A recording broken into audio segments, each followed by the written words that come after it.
Buka lagu yang best sikit. Lagu dah buka. Lagu buka ke dah? Kuat ke dah? Dengar tak lagu kosong? Enggak.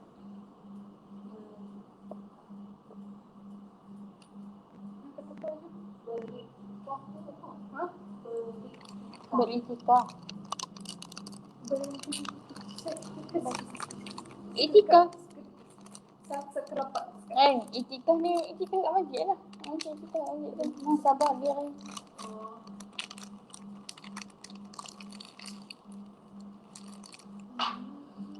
Okay, hai. Assalamualaikum warahmatullahi wabarakatuh. Okay, pada petang ni saya buat live daripada Tiram Travel Georgetown. Okay, hari ni saya nak bercerita tentang adab-adab berdoa. Okay. Okay, hadis daripada Fadhalah bin Ubaid radhiyallahu anhu, Nabi sallallahu alaihi wasallam mendengar seseorang berdoa dalam solatnya dan tidak mengucapkan selawat kepada Nabi Muhammad sallallahu alaihi wasallam. Kemudian Nabi Muhammad sallallahu alaihi wasallam bersabda, orang ini tergesa-gesa. Kemudian baginda sallallahu alaihi wasallam memanggilnya dan berkata kepadanya atau kepada orang lain, apabila salah seorang di antara kamu bersolat, maka hendaklah dia memulai doanya dengan memuji Allah Subhanahu Wa Taala. Kemudian berselawat kepada Nabi sallallahu alaihi wasallam, kemudian berdoa setelah itu dengan doa yang dikehendaki. Hadis riwayat Tirmizi dan Abu Dawud. Okey. Berdasarkan hadis ni yang kita dapat tengok ataupun kita dapat pelajari, yang pertama adalah doa dari segi bahasa adalah yang bermakna memanggil, memohon ataupun meminta. Ketika berdoa berarti sedang memanggil, memohon dan meminta kepada Allah, Zat yang Maha Agung lagi Maha Mendengar. Jadi bila kita berdoa ni seolah-olah kita memohon, kita meminta pertolongan daripada Allah Subhanahu Wa Taala. Jadi macam mana sekalipun bila kita nak berdoa, kita kena mula dengan memuji Allah Subhanahu Wa Taala dan diteruskan dengan selawat, dan pada seterusnya boleh kita berdoa pada yang kita hajatkan. Itu adalah adab ketika berdoa. Setengah orang bila berdoa, dia berdoa dengan apa yang dia hajat sahaja. Dia tak mulakan dengan memuji Allah Subhanahu Wa Taala, lepas tu selawat ke atas Nabi. Kita nak berdoa, kita kena berdoa yang betul-betul lah, yang kata apa, yang beradab lah, sebab kita nak meminta kepada Allah. Jadi kita kena berdoa dengan sebaiknya lah. Kita kena mula dengan cara yang terbaik. Okay. Yang seterusnya antara adab berdoa yang dianjurkan oleh Nabi Muhammad SAW adalah dengan memulakan doa dengan pujian terhadap Allah Subhanahu Wa Taala dan berselawat kepada Rasulullah SAW. Selain itu, ketika berdoa memilih waktu yang diistilahkan sebagai waktu mustajab setiap pada hari Jumaat, kerana pada hari tersebut ada satu ketika apabila bertepatan masanya, Allah Subhanahu Wa Taala akan memperkenankan doa tersebut. Begitu juga dengan berdoa pada waktu malam, iaitu pada 2/3 daripada malam. Jadi berdoa ni juga macam saya kata tadi, kita kena mulakan memuji Allah Subhanahu Wa Taala dan diteruskan dengan berselawat, baru kita berhajat berdoa apa yang kita hajatkan.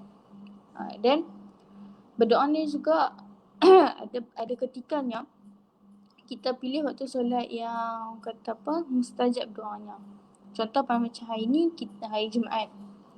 Jumaat adalah hari barakah, hari penghulu segala hari. Jadi kalau kita nak memohon segala hajat, insya-Allah pada Jumaat ni Allah akan perkenankanlah doa-doa kita. Okey. Dan selain pada hari Jumaat juga pada waktu di 2/3 malam,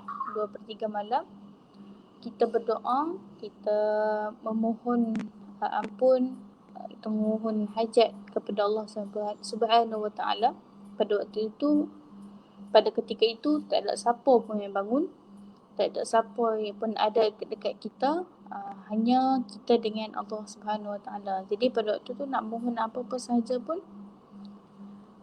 kata ulama, doa pada waktu 2/3 malam ni umpama panahan. So bila kita berdoa ni cepat sampai. Kita pun nak apa yang kita minta ni semuanya nak dimakbulkan. Cuma pada kita sendiri, usaha kita meminta doa tu banyak mana. Mungkin apa yang kita dapat sekarang ni, nikmat yang kita dapat sekarang ni adalah doa 10 tahun kita yang lalu. Kita tak tahu. Ataupun doa apa yang kita minta sekarang ni Allah nak makbulkan 10 tahun yang akan datang. Kita tak tahu. Bila bertepatan pada waktunya Allah akan makbulkan. Okay. Seterusnya berdoa adalah ibadah. Adalah seorang Muslim memperhatikan adab-adab dan syarat-syarat dalam berdoa yang merupakan sebab ditunaikan doa. Sesiapa memenuhinya maka dia akan mendapat segala yang diminta, dan sesiapa yang mengabaikannya dialah orang yang melampaui batas dalam berdoa sehingga tidak ditunaikan doanya. Okey, jadi setiap Muslim ni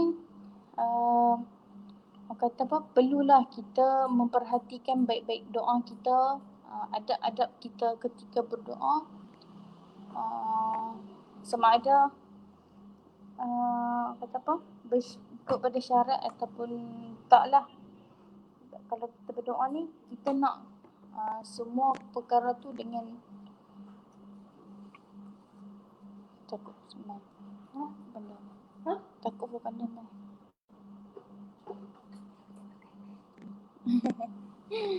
Okay. Maksudnya kita kena perhatikan juga setiap apa yang kita doakan. Dalam keadaan macam mana kita berdoa. Okay. Nak lebih afdal kita dalam keadaan orang kata apa, berwuduk lah, bersuci. Lepas tu, kalau kita betul-betul meminta ataupun kita betul-betul hajat pada satu perkara tu, kita akan sentiasa berdoa. Tapi kalau orang yang mengabaikan doa, dia pun akan, doa dia pun tak akan dimakbulkan lah ataupun tak ditunaikan. Sebab tu kalau kita nak apa-apa, kita berdoa. Okay. Doa ni senjata orang mukmin. Okay. Apa-apa yang terjadi, jangan kita rasa kita boleh buat, kita hebat. Kita kena sentiasa minta ampun pada Allah. Apa pun jadi, macam mana redha sekali ataupun kita boleh buat apa pun, kita kena berdoa juga. Kalau Allah tak izin, tak ditunaikan juga. Okay. Yang seterusnya, panduan tata cara berdoa.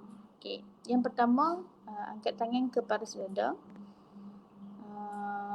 Angkat tangan berdoa tu paras dada. Seterusnya, rapatkan kedua belah tapak tangan. Maksudnya macam ni lah, nampak tak? Itu kenal dah tunjuk tak nampak kan?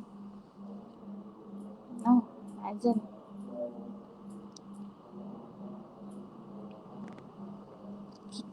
Kita stop kejap. Mana azan, kita sambung balik.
Maksud dulu.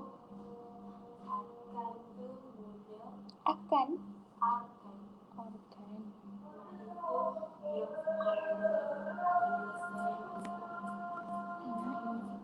Hmm? Naim.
Okey, seterusnya sambung balik.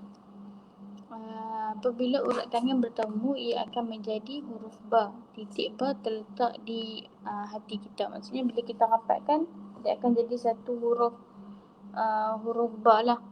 Okey. Lepas tu kedudukannya rendah dari tangan yang kita tada. Setiap huruf hijaiyah dalam Al-Quran ada malaikat menjaganya. Huruf ba dijaga oleh malaikat bernama Har-Hayain. Malaikat ini akan mengangkat doa kita terus menghadap Allah Subhanahu Wa Taala tanpa sebarang perantara, iaitu berdoa bersungguh dengan penuh pengharapan. Maksudnya setiap huruf hijaiyah yang berada dalam Al-Quran ni ada malaikat yang menjaga. Macam huruf ba ni yang menjaga, nama malaikat yang menjaga huruf ba ni adalah Hayail. Ni adalah malaikat yang menjaga huruf ba lah. Dia akan mengangkat doa kita terus menghadap kepada Allah Subhanahu Wa Taala tanpa perantara. Okay, yang seterusnya pula, duduklah dalam keadaan depan seperti duduk iftirash ataupun duduk tahiyat akhir. Iftirash ni macam duduk macam mana nak tunjuk lah, duduk yang dia duduk dua-dua belah kaki. Maksudnya dia duduk yang macam mana nak tunjuk lah, dia duduk dia duduk di antara dua sujud. Istirahat ni duduk di antara dua sujud ataupun duduk macam tahiyat akhir. Okey. Seterusnya, sepanjang berdoa, banyakkan memuji kebesaran Allah dan menyebut nama-nama Allah yang lain yang bersesuaian dengan keperluan doa kita pada masa itu. Okey. Selain pada Ya Allah, Ya Rahman, Ya Rahim, kita boleh guna yang lain lah. Ya Razak, Ya Fattah. Kita boleh guna bersesuaian dengan apa yang kita minta. Okey. Yang seterusnya, berdoa bersungguh-sungguh dari hati. Bila kita berdoa bersungguh-sungguh dari hati ni, kita akan nampak orang kata apa, satu keikhlasan atau pelega dalam diri kita bila kita berdoa ikhlas daripada hati kita. Okey. Seterusnya, ajarkanlah adab berdoa kepada seluruh ahli keluarga dari kecil. Maksudnya ajak daripada anak yang kecil untuk berdoa. Sebab kadang orang rasa macam alah tak perlu budak-budak. Tapi daripada kecil lah kita kena mengajak budak tu supaya sentiasa lepas solat baca doa, okey, supaya dia rasa macam apa yang kita dah buat kita kena minta ataupun kita kena tunaikan dengan cara yang baik ataupun beradab lah macam. Okey. Yang seterusnya, mengapa disuruh berdoa jika telah ditakdirkan? Doa menurut Imam Al-Khattabi adalah permohonan hamba kepada Tuhannya dengan mengharapkan pertolongannya dan juga bantuan daripadanya. Allah Subhanahu Wa Taala menjadikan doa sebagai sebab untuk meraih apa yang diinginkan, apa yang kita inginkan. Firman Allah Subhanahu Wa Taala, maksudnya, dan Tuhan kamu berfirman, berdoalah kamu kepadaku, nescaya aku berkenankan doa permohonan kamu. Sesungguhnya orang-orang yang sombong takabur daripada beribadat dan berdoa kepadaku akan masuk neraka Jahannam dalam keadaan hina. Surah Ghafir ayat 60. So maknanya daripada sini kita dapat tengok Allah jadikan kita berdoa ni supaya kita menjadi hamba yang sentiasa meminta dan mengharap kepadanya. Walaupun Allah tahu dan dia mentakdirkan semua perkara. Dan kenapa kita perlu meminta? Kenapa kita perlu berdoa? Sebab Allah nak kita sentiasa meminta kepadanya, mengharapkan kepadanya. Sebab Allah ni suka bila hamba dia meminta kepadanya, mengharap kepadanya. Sebab tu Allah jadikan kita manusia yang sentiasa ada silap, ada salah. Sebab apa? Sebab kita memang manusia takkan lepas daripada buat salah, takkan lepas daripada buat dosa. Dan kita dalam dunia ni hanya Allah sahaja tempat pergantungan kita. Sebab kalau kita bergantung pada manusia pun akan mati dan manusia lain pun memerlukan pertolongan Allah. Okey. Jadi kita banyakkan berdoa supaya apa yang kita mahu, apa yang kita hajatkan diperkenankanlah. Tapi kalau orang yang sombong, orang riak takabur ni, Allah dah kata neraka Jahannam lah tempat dia. Jadi jangan kita sombong, jangan kita riak dan takabur dalam dunia ni. Kena sentiasa berdoa lah. Okay. Seterusnya kita disuruh berdoa kerana besarnya kesannya terhadap apa yang akan berlaku. Daripada Ibnu Umar radhiyallahu anhu, Nabi sallallahu alaihi wasallam bersabda, maksudnya sesungguhnya doa bermanfaat terhadap apa yang telah diturunkan dan apa yang belum diturunkan. Hendaklah kamu berdoa wahai hamba Allah. Hadis riwayat At-Tirmizi. Okey. Manakala dalam sebuah hadis yang lain, Nabi Muhammad SAW menjelaskan betapa besarnya kuasa doa sehingga mampu mengubah sesuatu takdir. Daripada Tauban radhiyallahu anhu, Rasulullah SAW bersabda, maksudnya sesungguhnya seseorang itu boleh terhalang daripada rezeki disebabkan dosa yang dilakukannya. Tidak ada yang dapat menolak takdir kecuali doa. Hadis riwayat Ibnu Majah. Okey. Daripada sini kita dapat tengok doa ni mampu mengubah sesuatu takdir. Kalau kita berdoa lah, kalau kita berdoa ni kita dapat mengubahkan sesuatu takdir. Maksudnya kita kena berusaha lah. Bukan sekali doa saja kita dah mampu ubah takdir tu.